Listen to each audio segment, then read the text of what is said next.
Hello and welcome to episode 79 of the Ego Chall Podcast. My name is Preston Byers, and as always, I'm joined by my co-host, Justin Binkowski. And on today's episode, we have what might be the final roster change of the CDL season.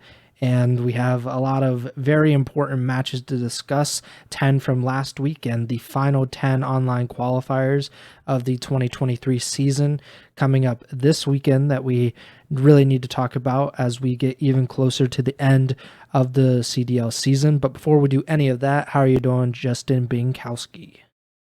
I'm doing all right. I originally was planning on doing a little bit of announcing my retirement from the Ego Chall Podcast as a result of your tweet about Kobe not being a top 10 player in the NBA.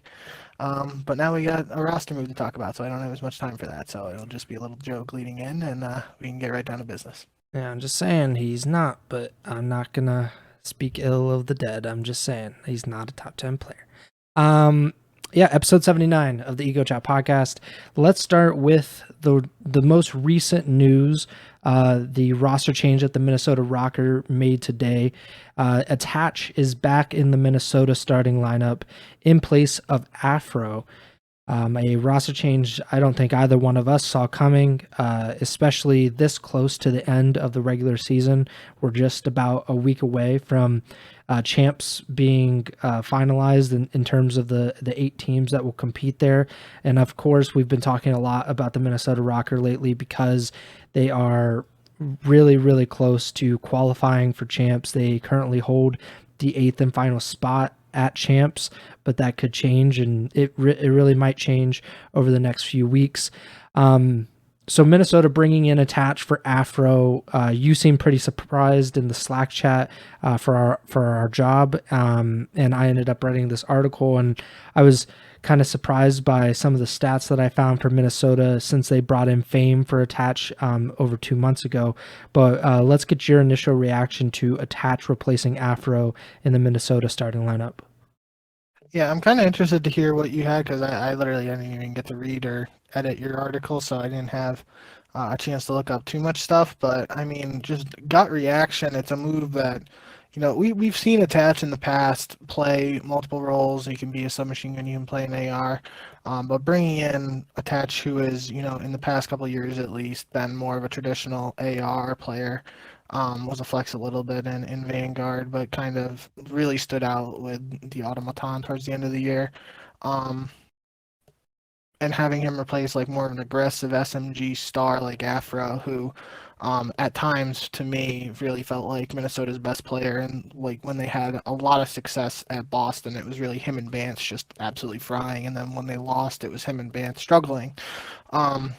So I was very surprised. I feel like, especially just because of the timing of it, like there really isn't much time for this move to pan out because they have 2 matches this weekend now against pretty tough teams, and if they lose both these matches, they likely start in the losers bracket of the major, and if that doesn't shake out in a positive way for them, or Vegas goes on a run, Minnesota's potentially looking at 3 matches left in their entire season.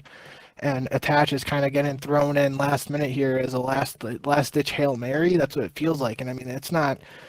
I mean, he's a professional at the end of the day and a legendary player, super talented. So like, if somebody can pull off a miracle like this, it might be him. But the fact that he's kind of like, potentially just getting 3 matches at the end of the season to try and just completely change the direction of a team is kind of a tricky situation. So I'm surprised by it. I think Afro's a really good player, and I felt like, if you had to ask me last week, like what Minnesota would do in the off season, regardless of obviously if they won champs this year, like they probably stick, but that would be very surprising if they did. But if you'd asked me like yesterday what I thought in the off season Minnesota should do outside of, and just what they should do in the off season in terms of roster, I would probably say, try to build around Afro. But obviously, if he's getting benched here, it might not be a situation where they're going to have to enter a complete rebuild. Obviously, there's the reports of them potentially looking for new ownership or a partner. So very complicated situation potentially, and a lot of question marks now around the team. But we're going to have to see what Attach is able to do and how the squad's able to rebound because the pressure's on now. So the stats that I was referencing, and I put them in the article. So if you go to .esports.com, it's one of the latest Call of Duty articles on the site. But essentially, Minnesota's record before Fame was put in the lineup. So with Attach, they were 10-14 on the season. But they were 10-6 before they went on to an 8-match losing streak that spanned from February 5th to March 10th. And that losing streak, 8 matches is obviously a really long time. That's a lot of matches. It's one of the longest in CDO history. But when you look at who they lost to and how they lost a game 5 to FaZe, then they lost to the Thieves, lost another game 5 to the Subliners, lost to Seattle and OpTic, lost a game 5 to Vegas, and lost back-to-back matches to the LA Thieves. And at that point, that was the end of Attach's run with Minnesota in that lineup, and that's when Fame was put in the lineup. Once Fame got put in the lineup, they won their first 2 matches, so they broke their losing streak. But as you would remember, those 2 matches came at their first home series of the year in Wisconsin, and they also happened to come against 2 of the worst teams in the CDL, the Florida Mutineers and the LA Gorillas. So they won those first 2 matches. Then they lost 4 in a row to New York, Atlanta, LAT, and LAT again. Then they won 2, beating London and Seattle. They lost to New York, they beat London, and their last 2 matches were both losses to Boston and Vegas. So 5-7 since Fame came in, which I think is the exact same win percentage as they had with Attach. So they were 10-14. So if you double both the wins and losses, they would be 10-14 with Fame, which is, again, like the exact same results that they had regardless of whether it was Fame or Attach. But I think the most important thing to note here is that with Fame, of those 5 wins that they have, 4 have come against London, LAG, and Florida, the 3 worst teams in the CDL. Only one of those wins has come against a team that is currently in the top 8 in the CDL, and that was a 3-2 win against Seattle a few weeks ago at Major 4. So it's I just don't know how much can actually be taken from these wins. Of course, I think Attach is probably the better player compared to Fame. Like that's just my personal opinion. I think I would have more faith in Attach, like comparing the two. And I also think that when you look at the schedule and the wins that Minnesota had earlier in the year, they beat OpTic to open the season. They've beaten Toronto. They've beaten. Yeah, they've beaten Atlanta FaZe. They swept OpTic in the major. Like they have good wins this season, but they don't really have any good wins since Fame came into the roster. They've lost to pretty much all of the top teams that they faced, with the only win being Seattle. And Seattle, like we already know, has been pretty inconsistent throughout the year and at times have looked like a top 4 team and at times have looked like a non-playoff team. And I'm not sure really what can be taken from those wins. So I'm kind of like happy that Minnesota's making the move just because Attach, I feel, is probably an improvement, but I don't know how much of an improvement he is over Afro. And it's also a very big risk, right, to make this change when you're in the middle of a playoff battle with Vegas. And there's a real chance that this roster change could just screw them up enough to miss out on another champs appearance. But yeah, I'm pretty surprised by it regardless. We should mention that they only have a 1 match advantage on Vegas right now. They are 10 CDL points ahead of the Legion in 8th place. The Legion are in 9th, and Vegas owns the tiebreaker, which is head-to-head, and Vegas has won every single matchup between the two, which is pretty crazy considering Vegas is been really inconsistent against, I'm sure, pretty much every team in the league, but Minnesota is not one of those teams. And, we'll talk about their matchup from this past weekend. Do you have anything else you want to talk about for Minnesota as they make this roster change?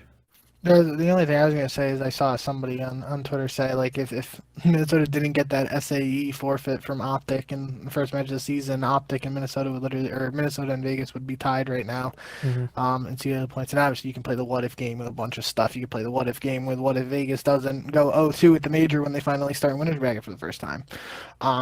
But yeah, end of the day, it's a weird one to me because I feel like it can't be a gut reaction, like, just like a sudden thing that they decide to do after a weekend where they only play one match and they lose. If this had happened like after Major 4 heading into these qualifiers, it would have made a little more sense to me. But like I said, it's just really confusing with the timing. They have literally guaranteed 2 online matches. Tough opponents. If they lose both of those, potentially only one match at the major. And like I said earlier, if Vegas is able to go on a run, while potentially Minnesota goes 0-3 in their next 3 matches, then Minnesota's season might just be over. So it's just a really tough situation. I think this is one. And again, it's going to be tough because even if Attach comes in and is struggling right off the bat, can you really blame him for hasn't been in the CDL action, scrimming and stuff? I know he's been streaming and playing ranked play, but he hasn't been, in a team environment really for a couple months now. Maybe not a couple months, maybe at least a couple weeks. Like two months. It's been yeah. So it's been a while. So I don't even know how much you can really judge his performance based on that. Obviously, it's a completely new dynamic because you're taking out a sub and bringing in an AR. So now I think it's Fame and Dance on the subs, attaching Cammy on the AR. So it's not like a sub for sub or AR for AR replacement. It's just it's going to be really interesting to see how it pans out. And like I said, it's not like they're going up against London and LAG next week. They have some tough matchups on paper, even though one of their opponents technically isn't playing too well right now. But yeah, I'm going to be interested to see how this all plays out for Minnesota. And I think this is going to be a really interesting conversation to have over the next couple of weeks throughout Major 5 and heading into champs, depending on how it shakes out. Yeah, it's been a really tough go for Minnesota. It's honestly like they were very good for the first few months of the season, pretty much through Major 2, and then everything has kind of went off the rails. I believe that I think they've lost like 15 of their last 20 matches, which is obviously not great. Like, it's pretty obvious there. And when you have lost that much, Vegas has been, I don't think Vegas has been consistent, but they've been a lot better over that span than Minnesota has, and it's really coming to a head here. And there's a real chance that we'll see another bottom 4 team squeak into champs, just like we saw with New York last year. And Minnesota also had a chance at the last major in 2022. They had a chance to secure a champ spot, and they just weren't able to do it. There's a real chance that'll happen again, and I think that's a really bad sign for Minnesota, considering they were a top 4 team in 2021, and they were a really good team if you remember in 2020 until it went online, and then they fell off a cliff and kind of fell down the rankings in that season as well. But let's get to the matches. We will talk a little more about Minnesota when we get to especially their Vegas match, because that was probably the most anticipated match, at least from the Ego Chall podcast standpoint. But first, let's start off with the Blow It Up Bowl, London versus LAG. A real tour de force. Just the top 2 teams. They're competing for Wembanyama just like everybody in the NBA right now. I don't know what the equivalent would be for the CDL. Whoever the 17-year-old phenom is killing it in GBs right now is probably the best. But LAG beat the London Royal Ravens.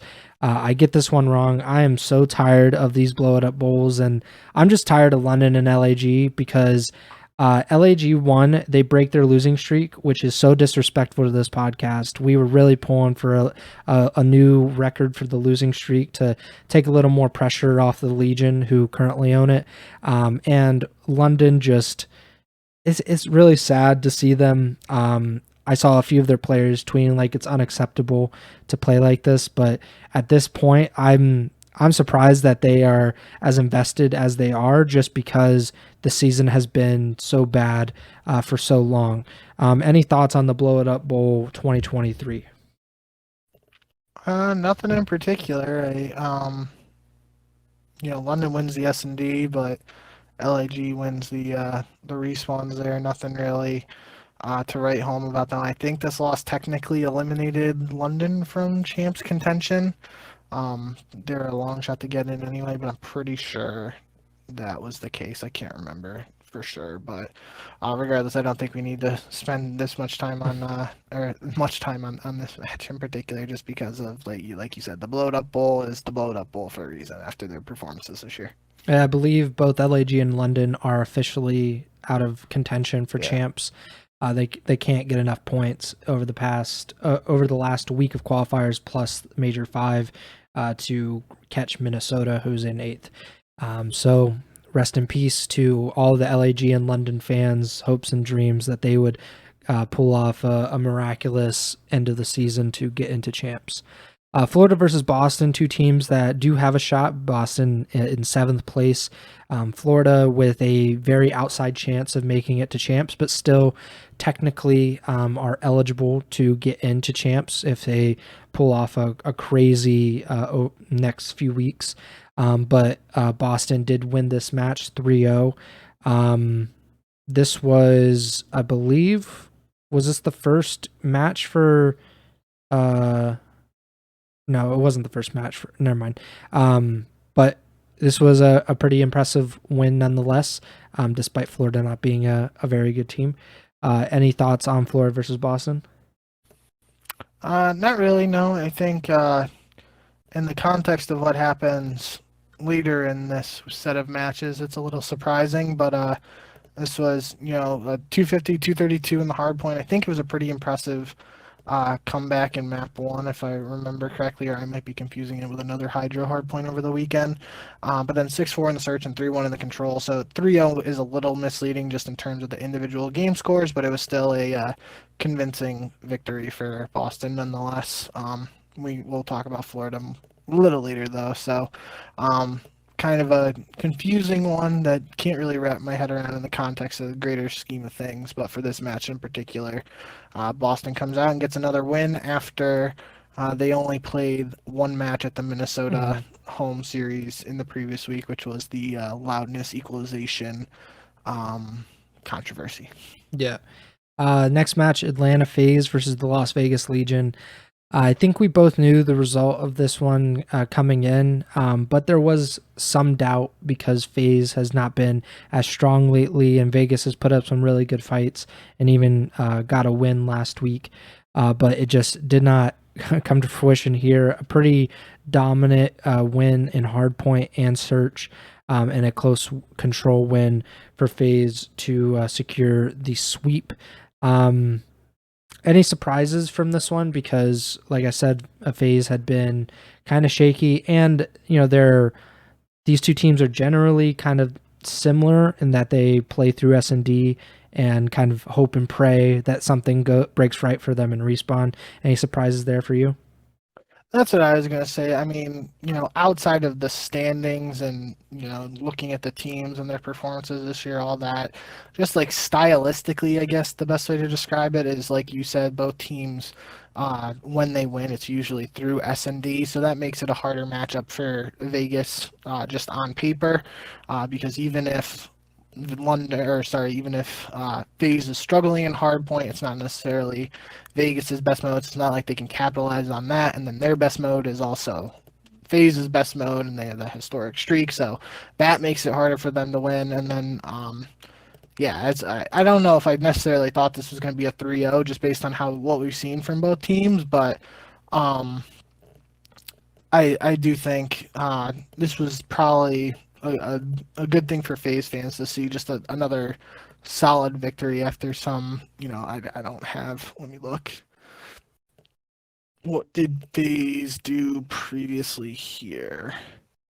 They had a 3-0 against LAG. Was that their only match of the qualifiers? Oh no, they lost 3-0 to OpTic.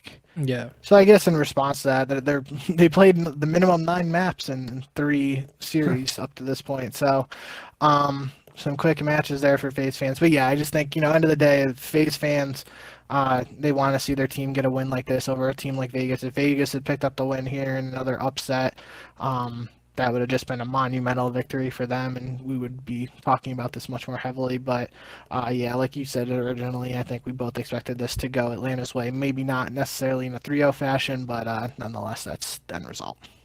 First match of Saturday was Atlanta FaZe again against the London Royal Ravens.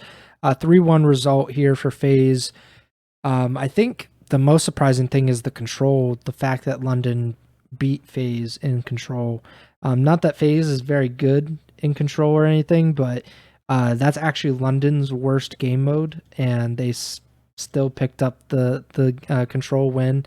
But yeah, other than that, it was a pretty tight S&D, but pretty lopsided hardpoint wins for FaZe, including a 100-point club embassy hardpoint result. I don't think there's any surprises, anything you have to say about FaZe, because it is a 2-0 week after getting swept by OpTic. That's kind of a good thing, right? Yeah, I think this is just one, based on their opponents, you expect Atlanta to win both of these matches no matter what kind of form they're in. And it's kind of just something where if they had lost, or, if it was, maybe like a 3-2 win for either of them, we'd probably have maybe some like minor red flags. But other than that, they showed up, played the teams that were put in front of them, and took care of business. So good results for Atlanta. Next match, LAT in Florida. This was the first real surprise of the weekend. I guess if you include LAG, if you don't include LAG winning, but LAT, they dropped the series to the Florida Mutineers, 3-1 in favor of Florida. I have no idea what happened here for LAT. I don't know what's happening for LAT in general. They lost the hard point, and they lost both hard points and the control. They're a respawn first team. They have overwhelmingly winning records in hardpoint and control, and their worst game mode is in search. And for them to lose all 3 respawns and win the search is pretty shocking. What do you think is the cause of LAT's struggles, and what are your thoughts on this loss in particular? I really don't have a good answer for you for at least what is the cause of LAT's struggles. It really just doesn't make sense to me. Like I was talking about when we were talking about Florida, Boston, especially Boston comes out 3-0 Florida, and then Florida responds with a win over the defending major champs. It just really doesn't make much sense to me. Maybe, just to throw it out there, because we've talked about it in years past and stuff like that. Online match, Florida's headquarters in Florida, LAT headquartered in LA. Maybe there's some online/ping shenanigans going on, but you really can't blame that, especially just the way LAT has been playing since winning the major. It's just really confusing, because like we talked about last episode, this is back-to-back majors now where the defending champion has followed up winning the title with just poor performance in the online qualifier. So it's really a head-scratcher to me. I wish I had a better answer, but I don't. At least, looking at the Thieves' previous matches in last week when they played Toronto and New York, those are 2 teams that have won a major before. So the fact they lose those matches is still surprising. At least the fact they didn't win one. Going 0-2 is definitely surprising in my eyes. But then you lose to a team like Florida down at the bottom of the standing. That's a pretty big upset. And it's definitely got to be an eye-opener for the LAT camp to try and fix whatever the coaches or analysts or whoever thinks is going on there, because this is the opposite of what we necessarily might have expected, especially last year. LAT goes on that run, winning back-to-back to end the year, including champs. We were talking about it after they won the major. Is this the same thing this year, them heating up at the right time, potentially going back-to-back, leading in the champs, and maybe getting a three-peat? That's certainly, unless there's a massive, change in direction here that they flip a switch and suddenly figure it out again. Maybe it really is an online versus LAN thing. I don't know, but I'm going to be really interested to see how this all plays out for LAT. The good thing is they are in champs no matter what. But obviously you don't want to head into champs with a poor performance in the last major. So going to have to see how they play in this last week, because obviously they definitely don't want to start in the losers bracket. They did have that really good loser bracket run in Major 2. But no matter how good you are and at facing adversity, or playing with your backs against the wall, whatever saying you want to use, no matter how good you are at that, you don't want to be in a position where you're forced to go from the loser bracket right off the bat. So going to be interesting to see if LAT makes any adjustments heading into this final week of online play. One team that probably is pretty happy that LAT's struggling is OpTic Texas. The team that lost to them at the Major 4 Grand Finals. They also lost to them in the winners finals of Major 4. And OpTic are firing on all cylinders once again. We saw the same thing in the Major 4 qualifiers, but it keeps happening. A 3-0 for OpTic over the Seattle Surge. Not necessarily a surprising result in terms of who wins, but it's always kind of surprising to see OpTic pull off a sweep, because the SND has not been their strongest, and control has definitely not been their strongest, and even weaker game mode for them. What do you think of OpTic? Again, just keep winning. Like it's been a pretty consistent run of form for them since Ghosty entered the lineup. Yeah, this is a really solid win. Seattle, did they play 2 matches in the first week? They played Toronto and lost 3-0, and that was it in the first week. So this was only their second match of these qualifiers. Mm-hmm. Obviously, Toronto and OpTic are 2 tough opponents. We've talked about the Seattle Seesaw multiple times about them going up and down.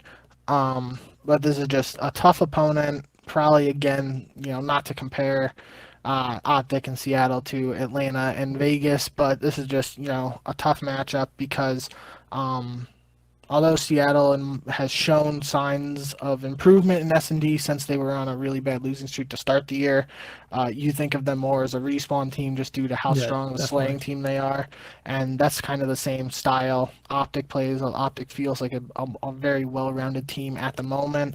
But also, bringing in Ghosty since then, it feels like they've had a little uptick in slaying across the board. So makes it the tough matchup if both teams are looking at Hardpoint to be their go-to. I'm not saying that's necessarily the case, but just outside looking in. And yeah, OpTic's just looking really strong. This is how they looked really good heading into Major 4 too.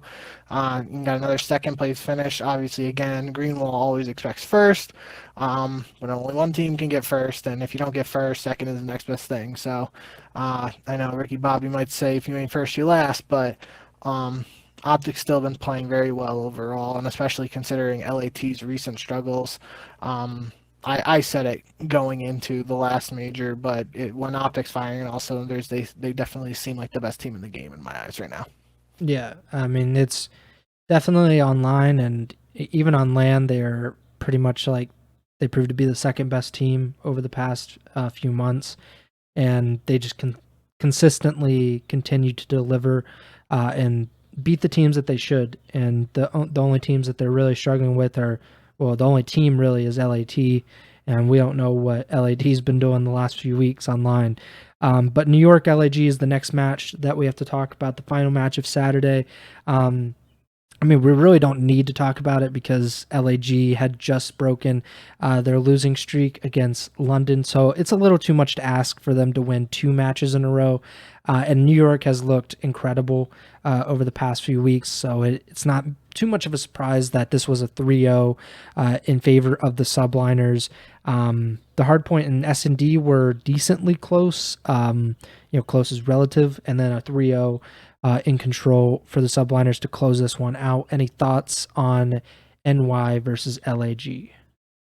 Yeah, I think we've talked about New York having an uptick in performance, especially at Major 4 compared to Majors 2 and 3 after winning a title. They start these online qualifiers by losing to Vegas, which is a pretty big win for Vegas, all things considered.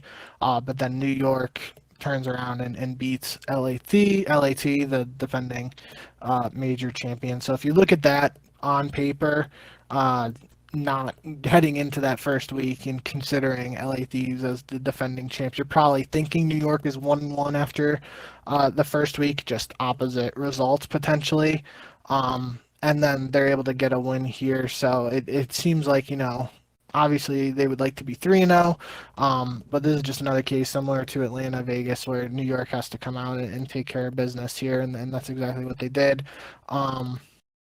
6-4 in the search is relatively close, but the other 2 maps were 70 points in Hardpoint and a shutout in the control. So, New York's looking, opposite of what New York is, opposite of LA Thieves not looking as strong as they have throughout the season, where it seems like to me New York is getting as close to that major title winning form that we saw earlier in the season at the right time. So that's good for New York fans. And first match of Sunday, the most important match for the Ego Chall podcast, and really the most intriguing matchup, I think, for the entire CDL community.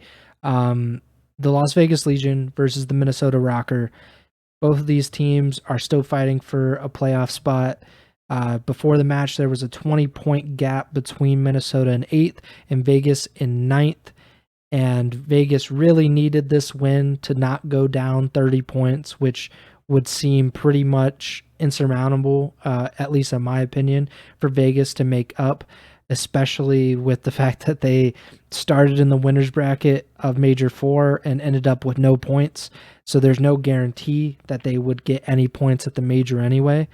But Vegas really needed that win regardless, and they got it, a 3-2 win for the Legion to shrink the gap to 10 points. And this was not an easy win by any means for Vegas, despite having beat Minnesota, I believe, 3 or 4 times this season already. Minnesota had a few chances to close this series out and move on and probably not technically secure it, but feel a lot more secure in getting that final champ spot. It was actually a 2-1 series lead for Minnesota, and they just weren't able to close it out in Hardpoint. And then once you go to Game 5 S&D with Vegas, it's a little bit different because they are a very good search team. You kind of have to be on your P's and Q's and respawn to beat them, and that just wasn't the case. And there was a special moment, at least in the Binkowski household, courtesy of Clayster during this match. Your thoughts on Vegas's 3-2 win over the Minnesota RØKKR? I think the Yankees pitcher just got ejected. Holy shit. Sorry. Yankees update during the Ego Chall. The assassination was definitely a solid moment. I think Clay actually said, I forget to look at his actual tweet, but I'm pretty sure it was he made it seem like it was very clearly unintentional. Yeah, he died because of it. Not gonna lie, this low key checked me.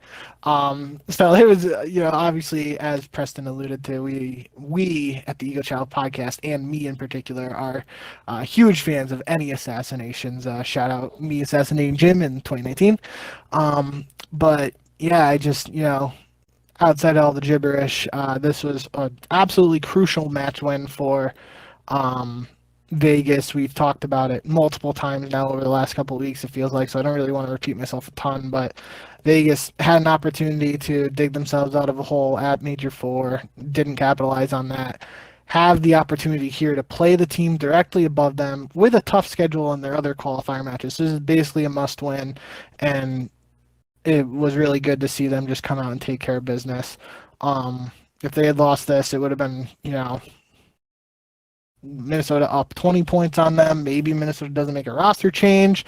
And, obviously a bigger gap for Vegas just makes the Vegas as winning champs fairy tale story a little harder to be realized. So very important win here, and that's what it was. It was just good in comparison to Major Four. In my eyes, it was good to see Vegas actually, with their own destiny in their own hands, take control and pick up a W when they needed it most. Yeah, and I think it should be mentioned that Minnesota actually won that first search. They won a round 11 against Vegas in the first search of the series, and they still ended up losing it. Vegas had to win 2 respawns in this, and they won both hard points, and neither one of them were super tight. And it's just it's kind of unacceptable on Minnesota's behalf to beat Vegas in their best game mode and not somehow pull a win out. They're Vegas is a below 500 hardpoint team, and if you can't take one of those off of them, you're almost guaranteed to take the control off of them. But it's still you gotta win more than just the control to beat Vegas. Or if you're gonna win a search, you definitely should win at least one of those hard points. That would definitely help you. But it just didn't happen, and that result might really come back to haunt the RØKKR this season, because it literally went from, if you win that series, a 30-point lead, but because you lost it, it's now a 10-point lead, and Vegas now has a real shot at reaching them and catching up to them, and it only takes a tiebreaker for Vegas to get into the playoffs instead of Minnesota, and that's not really good news for the RØKKR fans. Next match, Toronto versus OpTic. OpTic's second match of the week. Toronto, I believe this is their only match of this week after a pretty successful first week. But OpTic win 3-1, another win for the Green Wall. And I had this stat, I believe their OpTic is 20-6 since Ghosty came in the lineup, which is, obviously ridiculous. They're on pace to probably be the best, team, at least in terms of record, over the last half of the season, because they've pretty much been unstoppable, at least over the last few months, other than a few series against LAT, and I believe they lost a few when they were getting used to Ghosty being in the lineup. And I believe they also made the grand finals of Major 3 with Ghosty, and they lost to Toronto. So back-to-back major grand finals appearances. They went undefeated in the Major 4 qualifiers. They are now 4-0 in the Major 5 qualifiers with only one match remaining. They're just looking really, really good, and it's getting a lot harder for me to pick against them, even though I know I said 3 weeks ago that LAT was the best team in the game and that I was refusing to pick against them. But it's feeling like I feel a little green right now. I feel like I need to pick OpTic in some of these matches. Any thoughts on OpTic beating Toronto and kind of avenging their Major 3 loss? Yeah, I just, OpTic now are 4-0 in these qualifiers, and similar position to where they were last time. Coming up next week, we'll talk about that in a little bit, but they don't necessarily have a very tough match for their final qualifier. So we're potentially looking at a 5-0 set in the qualifiers, and most likely, if they do that, they'll be the number 1 seed heading into the major. So just solid win out of OpTic. It just doesn't seem to matter who they're playing. Obviously, they played very close against Vegas in that first match of these qualifiers, or Vegas almost was able to take one. But then dominant wins now over FaZe, Seattle, and Toronto. Those are all solid teams, and OpTic's just taking care of business. So Yeah, I think, like I was saying earlier when we were talking about them, I think when everything's going right for them, they certainly feel like the best team in the game right now. I think this illustrates how well OpTic has been doing. So in the first two majors and like the first two major qualifiers, OpTic was 9-7 through the second major, and they have since Ghosty's been in the lineup, they are now 20-6. So a really big turnaround for them.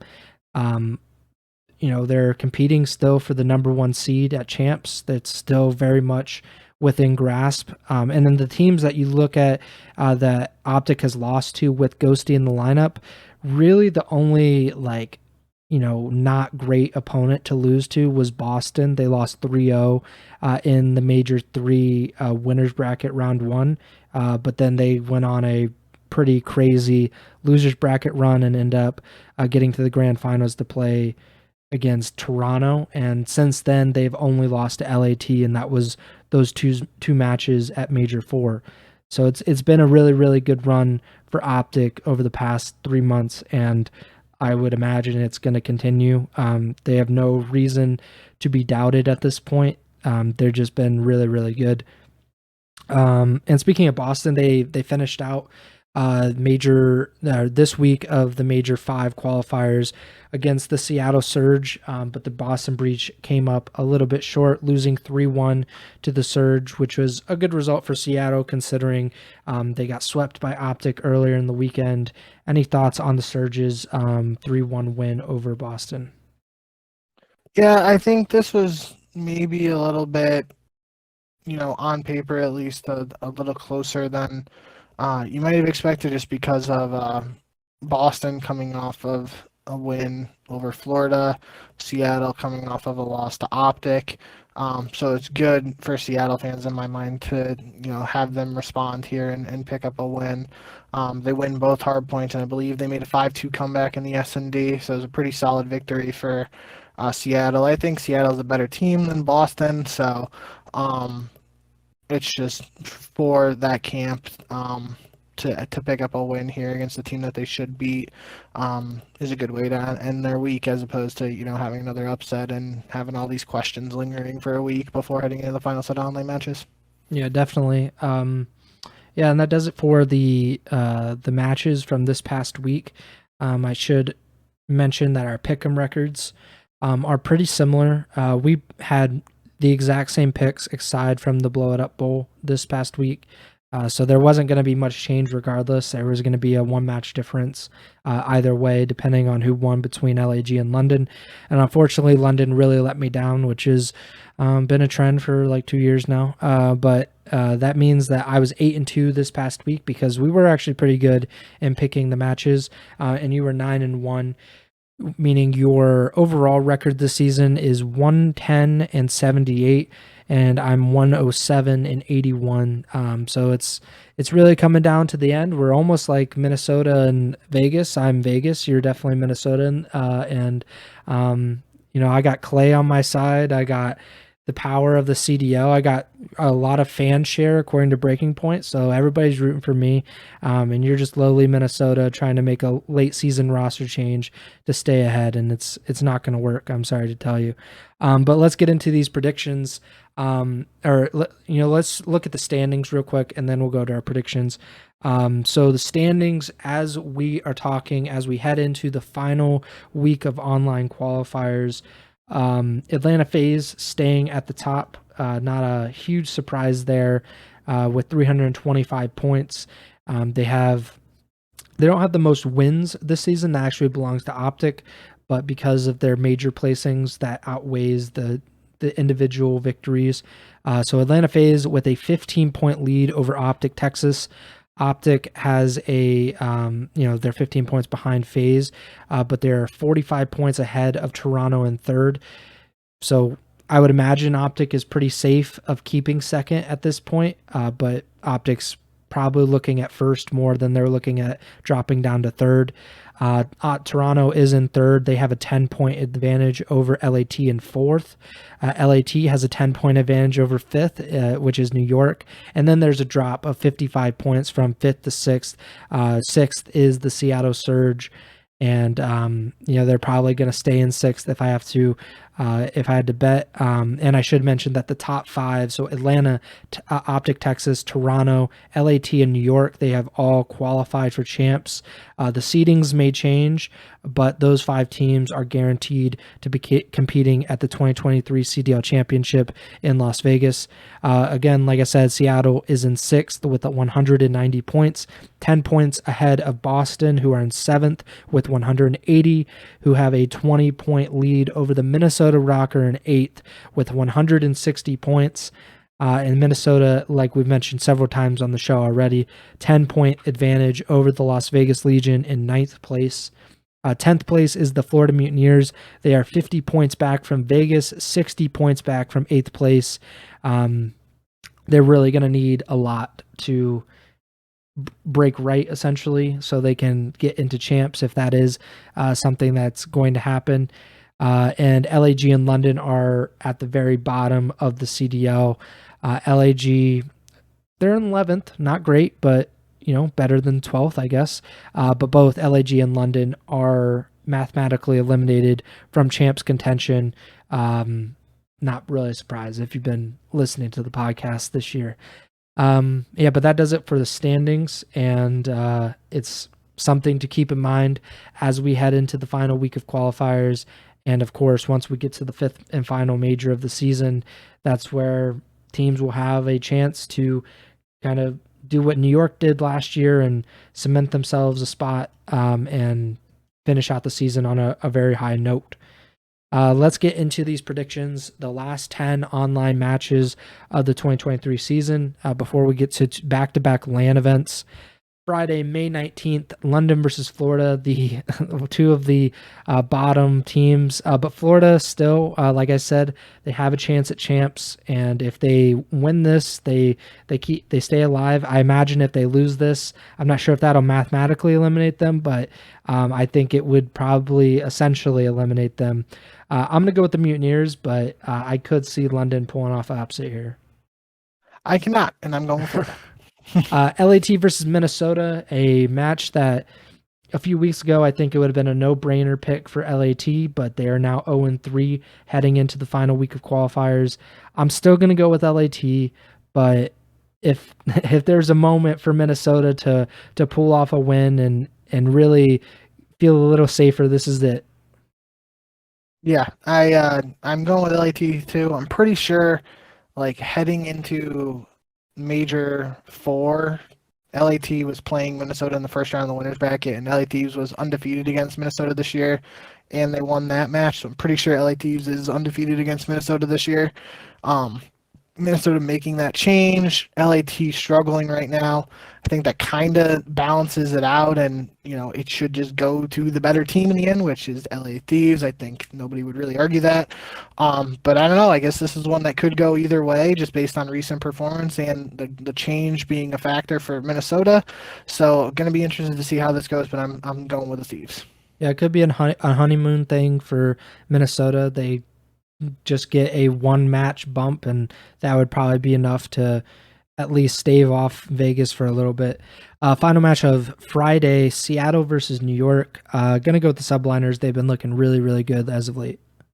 Yeah, this is one I went back and forth on a little bit when I was making the notes doc during the weekend. This was the only one that I was like, I might have to wait to see how both of these teams play before picking. So I think this one could be a good matchup. But I'm going to go with New York as well. Vegas versus Seattle, a really intriguing matchup. Vegas, definitely a good S&D team. Seattle, a very bad S&D team, at least if you look at their entire track record. I still have to go with Seattle. I really think Vegas, they have too many close calls in these matches that they should win, and I think when you're a superior team in S&D, you probably should win those series, but Vegas has just been not consistent enough. Maybe I'm also anti-jinxing it, but I think Seattle will beat Vegas here. Yeah, head is saying Seattle here, heart is saying Vegas, so I'm going with the heart, and I'm taking Vegas. This should be another good matchup, but just based on the circumstances and what Vegas needs to do to take care of business. They need this win. I believe this win would put them at 3-2, which once again puts them in a position to be in the winners bracket. Whereas if they lose this match, then they're 2-3. They're looking at some tiebreakers to potentially get into winners bracket, or maybe not. So again, the recurring theme of Vegas's fate is in their own hands right now. If they come out and win this one, they should put themselves in a winner's bracket position for Major 5, which is all they can really ask for, especially considering how tough their qualifier schedule is. But I can definitely see Seattle taking this one. Should be a good one. I'll go with Vegas, though. Yeah, and if Vegas win, depending on how that LAT Minnesota match went, they could be in a tie, or they could just be still 10 points down or 20 points down if they lose and Minnesota win. So a lot of things to think about as we move forward this weekend. OpTic versus Florida, definitely not going to pick Florida, so OpTic it is. Yeah, I'm going with OpTic too. LAG versus Toronto. There's no shot that I'd pick LAG, probably against anybody, but definitely not against Toronto. Yeah, I mean, if you didn't pick LAG over London last week, you can't pick them here, really. So I'll go with Toronto.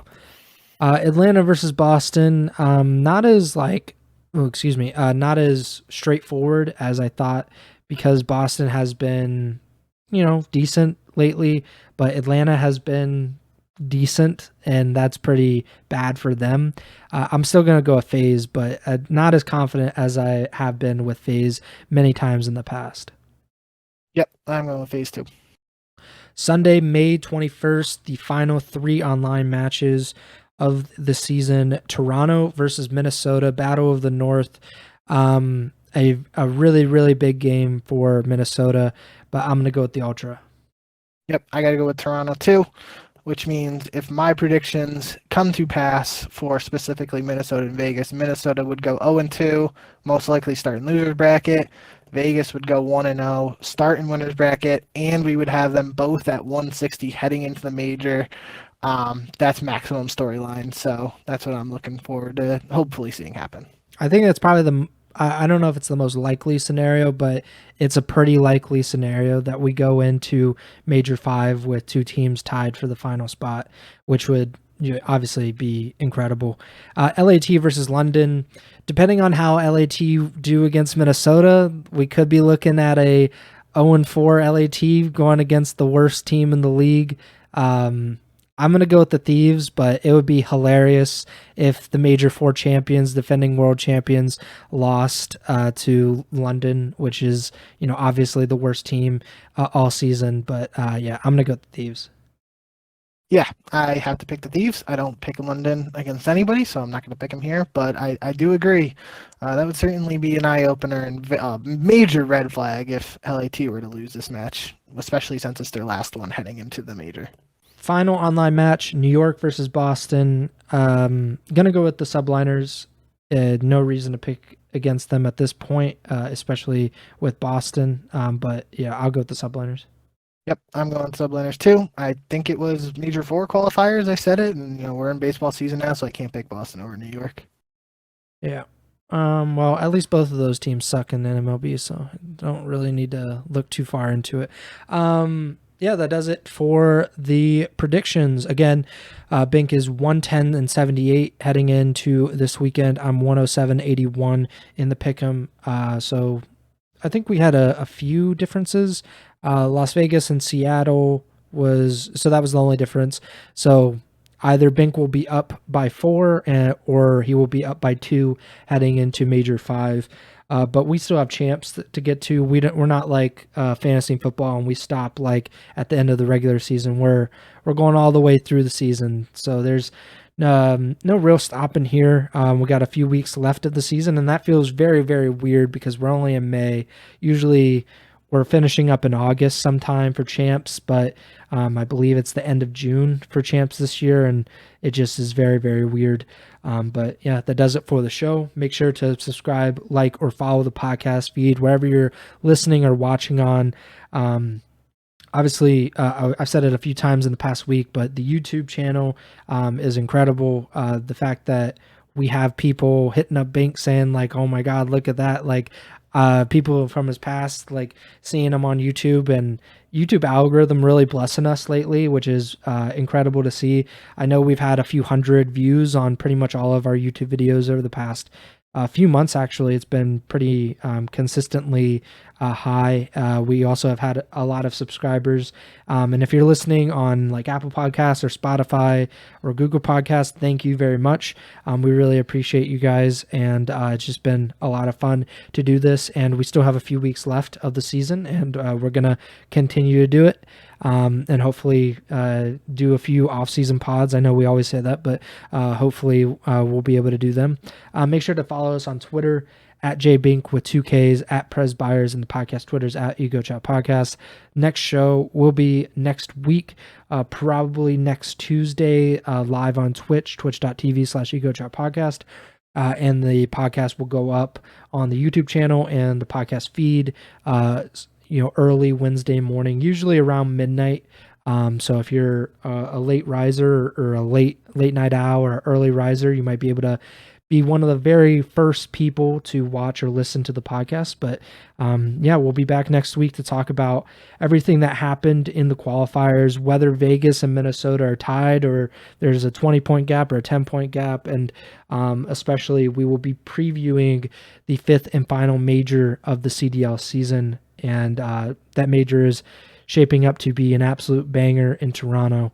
But yeah, that does it for me. Bing, take it away.